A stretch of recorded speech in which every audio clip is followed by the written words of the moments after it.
രോമാഞ്ചം ഇനിയാണ് രോമാഞ്ചം വരുന്നത്. അപ്പൊ രോമാഞ്ചം ഇങ്ങനെ പൊങ്ങി രോമം ഇങ്ങനെ നിൽക്കുകയാണ്. രോമം ഇങ്ങനെ കിടന്ന് പിടങ്ങി അടിപൊളിയായിട്ടുണ്ട്.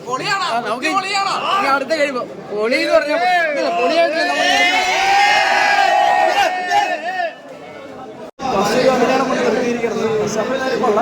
ഫ്രെയിംസും കാര്യങ്ങളെല്ലാം എല്ലാം അടിപൊളിയായിട്ട് ചെയ്തിട്ടുണ്ട്.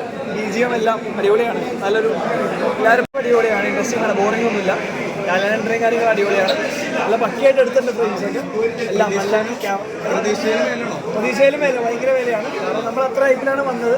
എന്നാലും ഉണ്ട്, അതിലുണ്ട്. അതിൽ എൻട്രിയും കാര്യങ്ങളുണ്ട്. BGM എല്ലാം പ്രത്യേകിച്ച് ഒരു ഫീലാണ്. എല്ലാവരും കാണുക എന്തായാലും.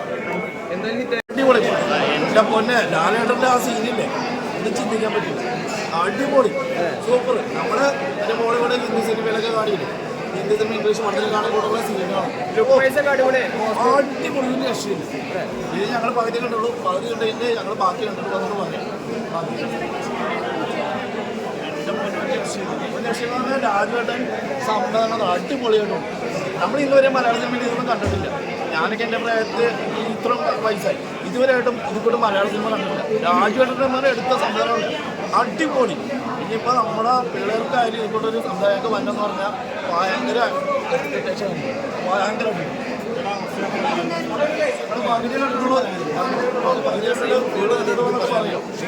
ഇതുവരെ മലയാള സിനിമയിൽ കാണാത്ത ഒരു എന്താ പറയുക വ്യത്യസ്തമായൊരു കഥാപാത്രം. എല്ലാം മൊത്തത്തിലൊന്നും പറയാനില്ല. പകുതിയെ കണ്ടുള്ളൂ. ബാക്കി കൂടി കണ്ടാലും അറിയാൻ പറ്റുള്ളൂ. ലാലേട്ടൻ്റെ എൻട്രിയൊന്നും ചിന്തിക്കാൻ പോലും പറ്റില്ല.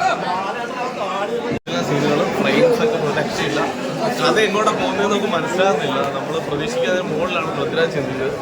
പടം എന്തായാലും ഒരു 300 കോടിക്ക് മേലെ ഉണ്ടാവും. ഭയങ്കര ക്രൂസ്ബം മൊമെന്റ്സും സീനുകളും തന്നെ വന്നു.